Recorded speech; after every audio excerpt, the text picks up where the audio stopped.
하나님의 말씀은 마가복음 15장 33절에서 41절입니다. 마가복음 13절에서 41절 말씀을 합독하겠습니다. 시작. 제6시가 되매 온 땅에 어두움이 임하여 제9시까지 계속하더니 제9시에 예수께서 지르시되 엘리 엘리 라마 사박다니 하시니 이를 번역하면 나의 하나님 나의 하나님 어찌하여 나를 버리셨나이까 하는 뜻이라. 곁에 섰던 자 중 어떤 이들이 듣고 가로되 나를 부른다 하고 한 사람이 달려가서 해융에 신포도주를 머금게 하여 갈대에 꿰어 마시우고 가로되 가만두어라 엘리야가 와서 저를 내려주나 보자 하다. 예수께서 큰 소리로 운명하시다. 이에 성소 휴장이 위로부터 아래까지 찢어져 둘이 되니라. 예수를 향하여 섰던 백부장이 그렇게 운명하심을 보고 가로되 에서 바라보는 그 중에 막달라 마리아와 또 작은 야고보 요새의 어머니 마리아와 또 살로메가 있었으니 그래서 갈릴리에 계실 때 조차 섬기 또 이외에도 예수와 함께 예루살렘에 올라온 여자가 많이 있었더라. 제목은 엘리 엘리 라마 사박다니입니다. 34절에 그 뜻이 되어 있습니다. 나의 하나님 어찌하여 나를 버리셨나이까, 이런 뜻이라고 했습니다. 예수님이 지금 하신 말씀 엘리 엘리 라마 사박다니 아람어입니다. 아람어. 그리고 성경은 헬라어로 기록이 되어 있습니다. 그래서 이 아람어를 헬라어로 번역해서 기록했는데 번역되지 못한 부분이 있어서 이렇게 이제 설명을 해 놓은 것입니다. 히브리어는 오늘날에 우리가 생각할 때 훈민정음처럼 형태가 되지만은 지금은 사용하지 않는 언어처럼 히브리어는 이 당시에 유대인들, 히브리인들에게도 일상생활에서 쓰이지 않은 언어가 된 지 오래가 되었습니다. 그래서 율법학자 또는 종교 지도자들 정도만 히브리어를 공부하고 연구하는, 율법 때문에 그런 입장이었고, 이미 모든 유대 백성들이 아람어, 시리아의 옛날 나라죠, 아람어를 이제 통상으로 썼었습니다. 그래서 오래전에 한 20여 년 전에 나왔던 패션, 멜 깁슨이 주연 패션의 그 영화 전체가 아람어로 나오거든요. 대단한 거죠. 그 아람어, 고중에서 아람어 나오는데 그 번역하기 힘드니까 헬라어로 쓸 때에 아람어 들리는 소리대로 엘리 엘리 라바, 예수께서 말씀하셨는데 헬라어로 번역해 보니까 나의 하나님 어찌하여 나를 버리셨나이까라는 뜻이다라고 기록한 거예요. 예수께서 이 땅에 오시기 영원전에 봤을 때도 하나님과 함께 계십니다. 요한복음 1장 1절에 있는 것처럼 태초에 말씀이 계시니라. 이 말씀이 하나님과 함께 계시니, 이 말씀은 곧 하나님처럼 하나님의 존재의 시작점을 알 수가 없지만은 영원전부터 하나님과 함께 계시죠. 그리고 정하신 때에 그 말씀이, 로고스가 육체가 되어 하나님이 선택한 여인 마리아에게 잉태가 되잖아요. 잉태가 될 때에 이름을 예수라 하라. 예수란 뜻은 자기 백성을 저희 죄에서 구원할 자라는 뜻이다 라고 가르쳤고, 후에 이 예수는 임마누엘이라고 불리워질 것이다. 임마누엘이라는 뜻은 뭐예요? 하나님이 함께 계시다는 뜻이다. 그래서 예수의 탄생에서 그 유아, 어린 영유아 때부터도 하나님이 함께 하시고 예수를 영원전부터 하나님이 떠난 적이 없고 예수를 버린 적이 없는 거죠. 하나님의 뜻 가운데서 이게 진행이 되니까 공적 생애를 시작할 때에, 공생애 시작할 때에도 바로 성령이 임하셨고 사성령이 예수를 광야로 몰아내시면서 40일간 금식하며 시험 받으시고 그 이후에 사역을 시작하실 때에 이렇게 이제 사도행전 10장 38절 이렇게 기록이 되어 있어요. 하나님이 나사렛 예수에게 성령과 권능을 기름 부어 다시며 그가 두루 다니시며 착한 일을 행하시고 마귀에게 눌린 자를 고치셨으니 이는 하나님이 함께 하심이라 라고 되어 있어요. 예수님의 공생의 사역 전체가 하나님이 하는 사역이었어요. 하나님과 예수 그리스도가 분리된 적이 전혀 없는 것이죠. 그런데 이제 문제는 오늘 이 십자가상에서 예수께서 크게 소리 지르시면서 엄청난 그 육체의 고통 중에 하나님께 말하기를 나의 하나님 어찌하여 나를 이렇게 버리셔서 고통 중에 죽게 하십니까? 이런 그런데 이 구절은 시편 22편 1절에 기록이 되어 있습니다. 한번 찾아보세요. 시편 22편 1절. 다윗의 시입니다. 시편 22편 1절. 시작. 내 하나님이여 내 하나님이여 어찌 나이까 어찌 나를 멀리하여 돕지 아니하옵시며 내 신원한 소리를 듣지 아니하시나이까 라고 이미 다윗이 시를 쓰면서 하나님께 현재 처해 있는 고통, 고난, 너무나 힘든 상황을 표현할 때에 이렇게 표현한 거예요. 사울 왕에게 쫓겨서 목숨을 잃을 뻔한 적이 동굴 속에 숨어서 동굴이란 것은 좋은 곳이 아니잖아요. 우리 생각할 때 동굴 들어가면 습하잖아요. 습하고 벌레들이 많고 먹을 것도 없고 춥잖아요.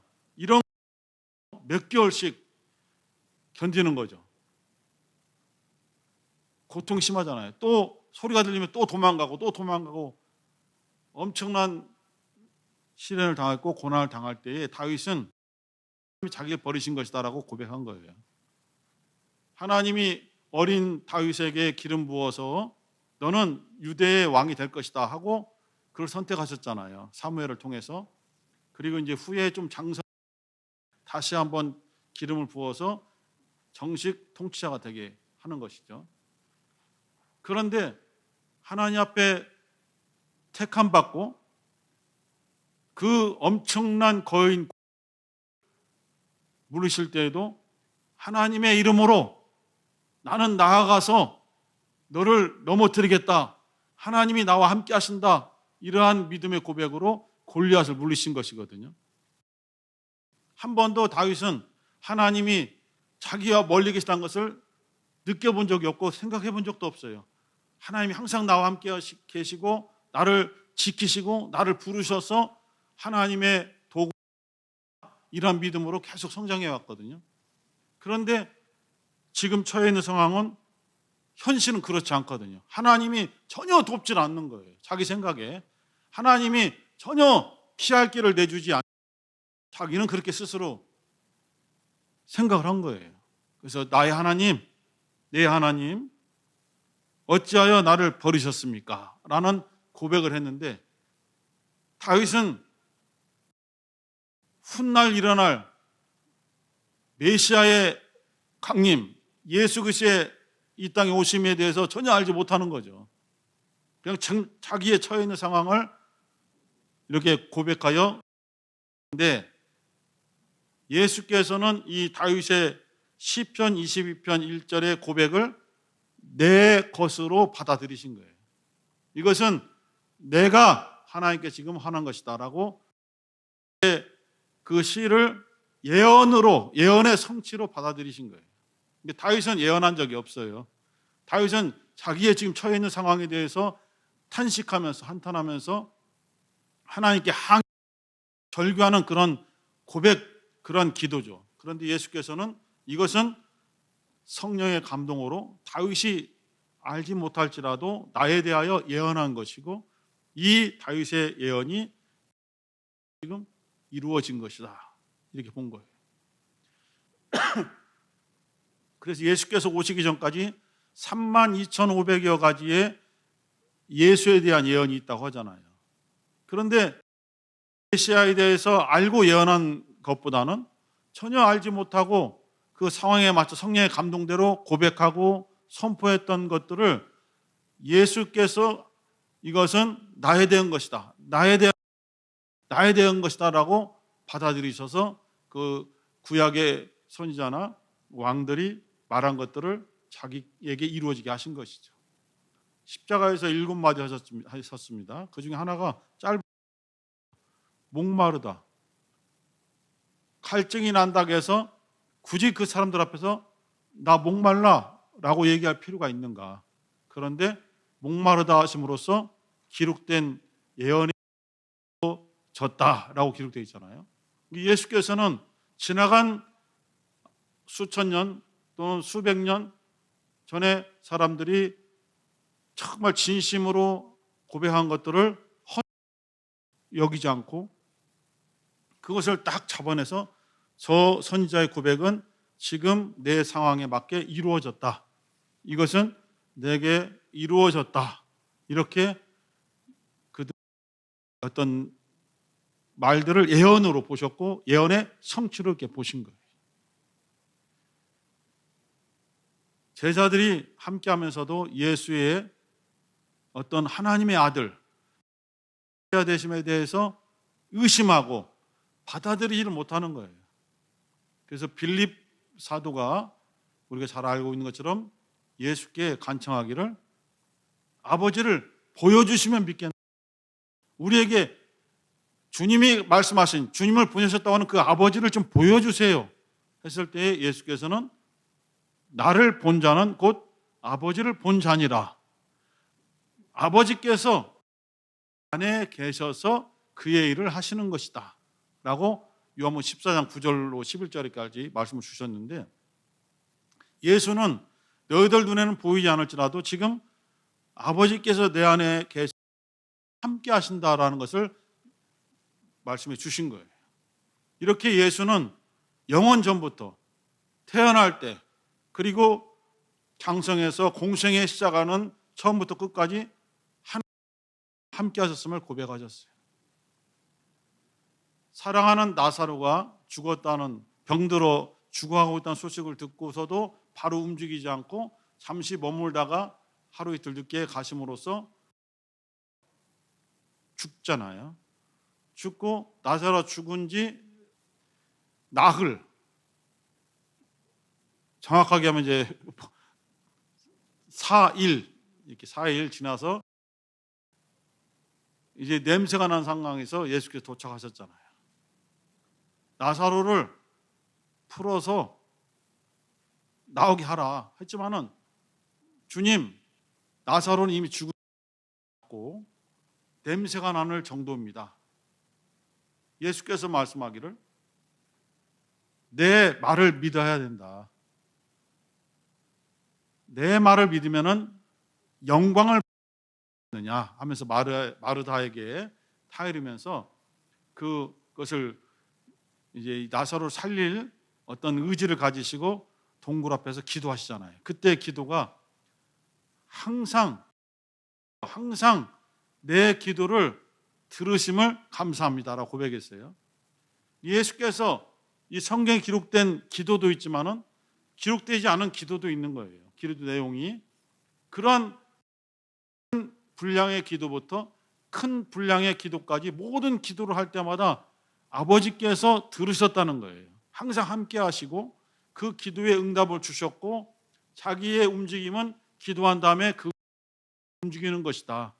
내가 가는 길은 내가 선택한 길이 아니라 아버지께서 보여주신 길이고 아버지께서 인도하시는 길이기 때문에 나는 그 길을 가는 것뿐이다. 이러한 믿음의 고백으로 우리에게 이러한 예수께서 왜 오늘 본문에서는 하나님이 나를 버리셨다라고 고백했느냐, 이제 이 문제가 되는 것이죠. 예수는 지금 개인의 자격으로 십자가에서 못 박혀 죽으시는 것이 아닙니다. 그는 인간들, 특히 아담의 후손들의 그 원죄를 짊어진 상태에서 십자가에 달리셨습니다. 로마의 법으로는 로마 법정에서 사형에 해당된다는 죄로 판결하여 로마 행한다고 로마 사람들은 보고 있는 것이고, 유대인들은 하나님을 모독했고 율법을 무시했으며, 그래서 빌라도의 손을 빌렸지만은 율법의 근거에서 예수를 죽게 한다는 시점으로 지금 예수를 바라보고 있는 거예요. 그러나 예수는 로마 법에 의해서 죽는 것도 아니고 유대법에 의해서 죽는 것도 아니고 하나님께서 주신 권세에 따라서 죽는 거예요. 한 구절 보겠습니다. 요한복음 10장 17절 18절, 요한복음 10장 17절 18절 두 절을 읽겠습니다. 시작. 아버지께서 나를 사랑하시는 것은 내가 다시 목숨을 얻기 위하여 목숨을 버림이라. 이를 내게서 빼앗는 것이 아니라 내가 스스로 버리노라. 나는 버릴 권세도 있고 다시 얻을 권세도 있으니 이 계명은 내 아버지에게서 받았노라. 곧 예수 그리스도의 죽음을 로마인들은 로마법에 근거하여 예수를 지금 죽게 한다라고 보고 있고, 유대인들은 유대 종교의 모든 것을 범했으므로 유대 종교 율법에 의해서 그를 죽게 한다라고 보고 있지만은, 예수는 아버지께로부터 받은 계명에 의해서 죽는 것이다라고 선언한 거예요.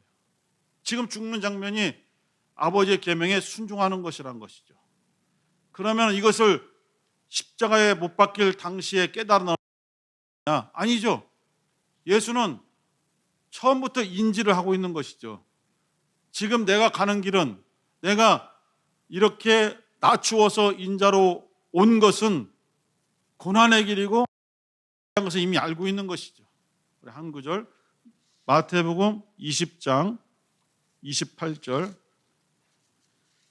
마태복음 20장 28절을 읽. 시작. 인자가 온 것은 섬김을 받으려 함이 아니라 도리어 섬기려 하고 자기 목숨을 많은 사람의 대속물로 주려 함이니라.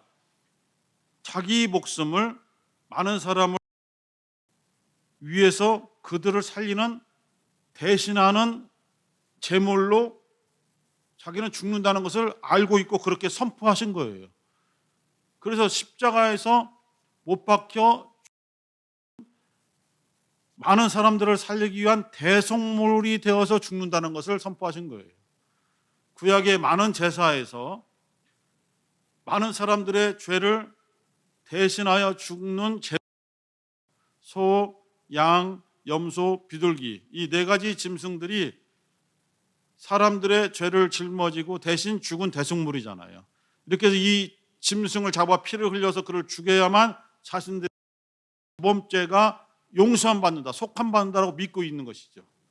그와 같이 예수의 죽음, 그것은 대속물로서 많은 사람들의 원죄에 대한 대가로서 대신 죽게, 예수는 대속물로 죽었지만 사람들이 살아나는 것이죠. 그래서 한 사람이 순종치 아니함으로 많은 사람이 죄인이 된 것처럼, 한 사람이 순종한 많은 사람이 의인이 되었느니라. 로마서 5장 19절에 있는데요.